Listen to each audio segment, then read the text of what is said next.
नमस्कार, स्वागत है आप सभी का मेरे फिर से एक नए वीडियो में एक नए टॉपिक के साथ।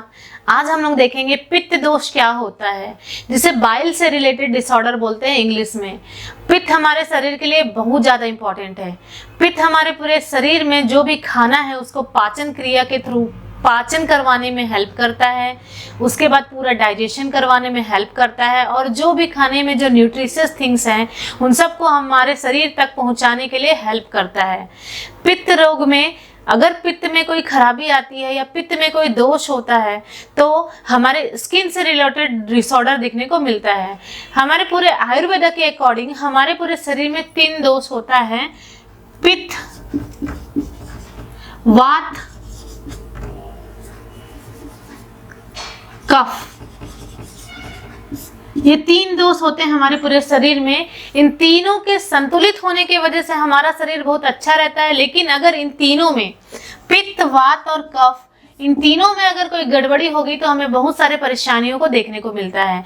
आज हम छोटे से टॉपिक पित्त के दोष के बारे में जानेंगे। अगर हमारे पित्त में गड़बड़ी हो गई या पित्त अच्छे तरीके से नहीं है हमारे बॉडी में संतुलित, तो हमें क्या क्या परेशानी देखने को मिलती है, और पित्त हमारे शरीर में कैसे बढ़ता है, किन कारणों की वजह से होता है।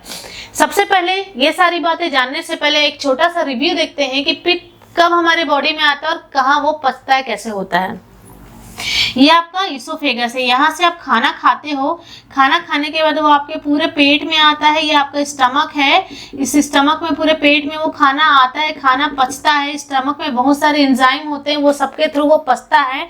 फिर स्टमक के थ्रू ये यहाँ आता है आपका स्मॉल इंटेस्टाइन में।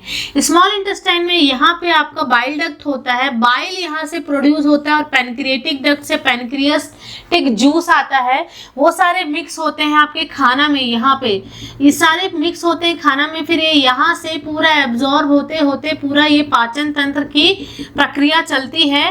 पाचन तंत्र की प्रक्रिया के थ्रू ये जो आपकी स्मॉल इंटेस्टाइन है, स्मॉल इंटेस्टाइन की जो दीवार हैं, वॉल्स हैं, इनमें आपका जो न्यूट्रिशियस थिंग्स है वो पच के उनमें एब्जॉर्ब हो जाता है। ये दीवारों में एब्जॉर्ब होना शुरू हो जाता है।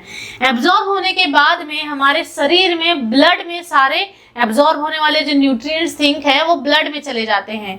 ब्लड में जाने के बाद पूरे शरीर में सर्कुलेट होता है। ये तो है नॉर्मल प्रक्रिया। इस तरीके से हमारा पित्त यहाँ आता है और वो पूरे स्मॉल इंटेस्टाइन में आने के बाद में यहाँ तक पूरे शरीर में एब्जॉर्ब हो जाता है। उसके बाद बचा हुआ वेस्ट मटेरियल है सीकम के थ्रू आपका ascending colon, transverse colon, descending colon, sigmoid colon, और ये रेक्टम के थ्रू बचा हुआ खाना जो पचा नहीं होता है, जो हमारे शरीर के लिए बिल्कुल भी फायदेमंद नहीं है, वो वहां से बाहर आ जाता है। इस तरीके से हमारे पाचन की क्रिया होती है। लेकिन पित्त दोष में ये होता है कि हमारे शरीर में अच्छे तरीके से खाना पच नहीं पाया, या तो हम सही तरीके से खा नहीं रहे हैं, या तो कुछ ऐसी एक्टिविटी कर रहे हैं जिसकी वजह से हमारा पित्त दोष बढ़ जाता है। बाइल का सिक्रीशन ज़्यादा हो जाता है, जिसकी वजह से हमें बहुत सारी स्किन से रिलेटेड डिसऑर्डर देखने को मिलते हैं। ऐसा माना जाता है कि पित्त दोष के बढ़ने से 40 से भी ज़्यादा बीमारियां देखने को मिलते हैं। पित्त का काम क्या है? मेन पित्त का काम है हमारे बॉडी में फायर जनरेट करना। फायर जनरेट करना मतलब जब भी हम कुछ भी खाना खा रहे हैं, खाना खाने के बाद वो जब हमारे पेट में जाएगा, पेट में जाने के बाद वहाँ जो एसिड रिलीज होते हैं, HCl, पेप्सिन, ये सारे जो एसिड रिलीज होते हैं, ये जो रहते हैं वो फायर जनरेट करते हैं। हमारे खानों को और टुकड़ों में काटते हैं, बांटते हैं, उसके बाद उसको ब्रेक करते हैं पूरे बारीक बारीक टुकड़ों में, और उसमें फायर जनरेट करते हैं। तो पित्त एक प्रकार से हमारे बॉडी में हीट प्रोड्यूस कराता है। अगर हम पित्त से रिलेटेड वो चीजें ज्यादा खाएंगे तो हमारे बॉडी में ज्यादा हीट प्रोड्यूस होगा।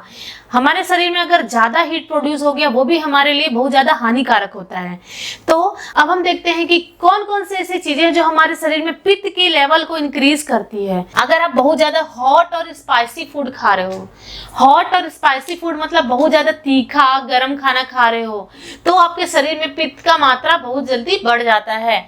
ज्यादा सेक्सुअली एक्टिव हो, बहुत ज्यादा सेक्स कर रहे हो तो भी, साथ में बहुत ज्यादा चिंता कर रहे हो, स्ट्रेस में हो, बहुत ज्यादा अल्कोहल शराब पीते हो, तो अगर आप जरूरत से ज्यादा एक्सरसाइज करते हो, जितना आपकी बॉडी को डिमांड नहीं है उससे भी ज्यादा आप एक्सरसाइज करते हो तो भी बढ़ता है। ज्यादा डाइटिंग करते हो, भूखे रहते हो, जितनी जरूरत है उतनी आपके बॉडी में खाना नहीं जा रहा है तो भी पित्त की मात्रा बढ़ती है। नॉनवेज फूड ज्यादा जो खाते हैं, आए दिन जो नॉनवेज खाते हैं, स्पेशली फिश जो खाते हैं, वैरायटीज ऑफ फिश, उनमें पित्त की मात्रा बहुत जल्दी तेज से बढ़ती है। जो ज्यादा खट्टे सिट्रिक फूड खाते हैं और ऐसे फूड खाते हैं जिनमें सिरका का मात्रा ज्यादा रहता है, तो पित्त की लेवल बहुत जल्दी बढ़ता है। और जो लोग लाल मांस खाते हैं, रेड मीट, उनके बॉडी में देखा जाए तो पित्त की मात्रा बहुत ज्यादा रहती है। अब हम देखेंगे ऐसे लक्षण जो पित्त बढ़ने से शरीर में दिखते हैं। वैसे तो पित्त बढ़ने से सबसे ज्यादा स्किन से रिलेटेड डिसऑर्डर दिखते हैं। स्किन में इचिंग होना, रैशेस होना, खुजली होना, दाने आना, फोड़े, फफूले, ये सारे स्किन से रिलेटेड दिखते हैं। झुर्रियां आ जाती है, स्किन मुरझा जाता है, रैशेस पड़ जाते हैं, डार्क सर्कल होने लग जाते हैं, सब स्किन से रिलेटेड सबसे ज्यादा दिखते हैं। उनमें से कुछ और भी है जो हमारे पूरे शरीर में दिखता है, जैसे कि जो पित्त, जिनका पित्त बढ़ा हुआ है, जिनका पित्त बहुत ज्यादा बढ़ा है, वो हमेशा बहुत जल्दी थका हुआ लगेगा, बहुत छोटी छोटी बातों में थक जाएगा, उसके शरीर में बहुत ज्यादा कमजोरी फील होगा, साथ में उसको बहुत पसीने छूटेंगे, बहुत ही स्वेटिंग आना, थोड़ी देर के लिए बैठे रहेगा नॉर्मल पोजीशन में फिर भी उसको स्वेटिंग आ जाएंगे, पंखा चलता रहेगा तो भी उसको स्वेटिंग लगेगा। ऐसे रहते हैं पित्त प्रवृत्ति के लोग। साथ में उनके शरीर से स्मेल आता है, बॉडी से स्मेल आना स्टार्ट हो जाते हैं, बहुत ही ज्यादा स्मेल, क्योंकि वो बहुत ज्यादा गर्मी रहता है उनके शरीर में, गर्मी की वजह से उनको बहुत ज्यादा स्वेटिंग होती है और साथ में उनके बॉडी से स्मेल आना स्टार्ट हो जाता है। उनके मुंह में छाले होते हैं, क्योंकि पित्त बढ़ने की वजह से डाइजेशन में दिक्कत आती है, डाइजेस्ट नहीं हो पाता खाना अच्छे तरीके से, तो वो आके आपके मुंह में इफेक्ट दिखाता है, आपके माउथ में अल्सर होने स्टार्ट हो जाते हैं, आपके नेक स्वेलिंग रहेगा, ये जो नेक है वो आपका स्वेलिंग सूजा हुआ दिखेगा। पित्त प्रवृत्ति के वाले लोगों के में, पित्त वाले जो होते हैं जिनमें ज्यादा पित्त की मात्रा बढ़ी रहती है, वो हमेशा एंगर, बहुत ज्यादा गुस्सा वाले, बहुत ज्यादा फ्रस्ट्रेटेड, बहुत जल्दी जल्दी चिड़चिड़ापन होता है, उनको छोटी सी बात में बहुत ज्यादा गुस्सा आ जाता है, वो नॉर्मल रिलैक्स पोजीशन में नहीं रहना चाहते हैं। उसके बाद बहुत ज्यादा डिजीनेस, बहुत ज्यादा चक्कर आना उनको, क्योंकि पित्त बढ़ा रहता है ऑलवेज, तो बीपी भी बढ़ा ही रहेगा और चक्कर भी आएंगे। साथ में वो ठंडा खाना भी बहुत ज्यादा खाते हैं, गर्म के साथ साथ वो ठंडा ठंडा ही एकदम चिल्ड पानी पीना पसंद करेंगे। जब उनको बहुत ज्यादा गर्मी लगेगी शरीर में तो एकदम chilled water, chilled ice cream, chilled ही चीजें खाना पसंद करेंगे। उसके बाद उनके जो स्किन के जो कलर होते हैं वो डार्क होने लग जाते हैं, नॉर्मल भी रहेगा बट अगर उनके पित्त के लेवल इंक्रीज हो गए तो उसके स्किन का कलर बहुत ज्यादा डार्क होने लग जाता है। हॉट फ्लशेस आते हैं पूरे बॉडी से। हॉट फ्लशेस मतलब जो भाप फेंकता है पूरा शरीर, गरम गरम भाप फेंकना शुरू करता है, ऐसा लगता है कि उनको बहुत ज्यादा गर्मी है। अगर आप उनके सामने खड़े रहोगे तो आपको खुद महसूस होगा उनके बॉडी से हॉट फ्लशेस बाहर आएंगे। उनके जो स्किन के कलर होते हैं वो येलो कलर के होने लग जाते हैं, यूरिन येलो कलर का, नेल्स येलो कलर के, और साथ में आई के जो कंजक्टिवा है वो सब येलो कलर के दिखने लग जाएंगे। अगर वो स्टूल पास आउट करेंगे, स्टूल भी येलो कलर का रहेगा। क्यों? क्योंकि पित्त की मात्रा बहुत ज्यादा बढ़ने की वजह से ये सारे लक्षण दिखते हैं, जिसमें से पूरा आई, स्टूल, नेल्स सब ये येलो कलर के होने लग जाते हैं। Thank you for watching this video.